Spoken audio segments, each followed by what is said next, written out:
For about 40 years, between 1980 and 2020, the Army used the sit-up as the second test of a 3-test physical fitness test.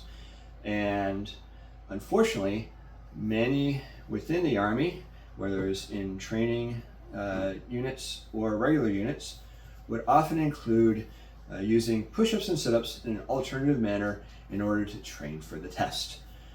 And as a physical therapist in the Army, I got to see a lot of people who had persisting neck pain, whether it's from the training or the test.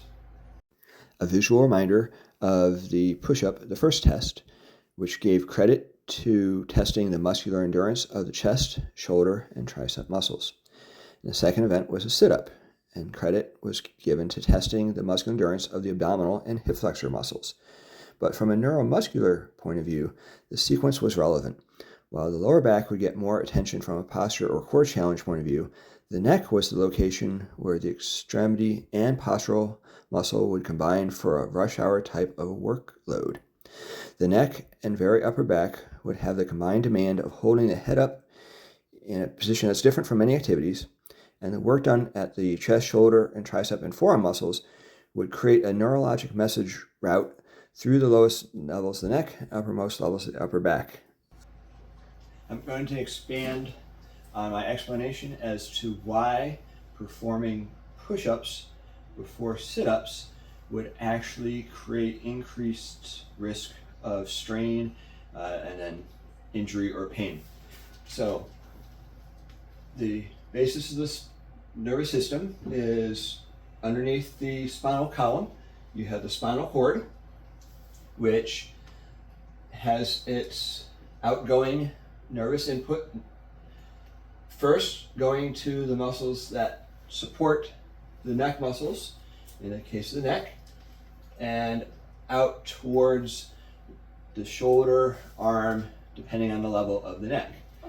So when somebody's doing a push-up and they're engaging, then their weight's through their shoulders already, and they're holding their head up, and then while they're going through motion, all of that time, you've got inputs going out, engaging here, as well as farther out. The combination ends up being like a highway in a city where you've got traffic coming in from the suburbs and you've got traffic within the city all at once. So it can be quite intense for level of activity. So when it happens, then the muscles get very, very challenged and they can be fatigued. Now that the postural muscles of the neck are ramped up and fatigued at the same time, then it's time to play tug of war. While pulling the neck has never been advised, as part of an effort to move quickly and often, the arms will be brought back and forth to help generate momentum.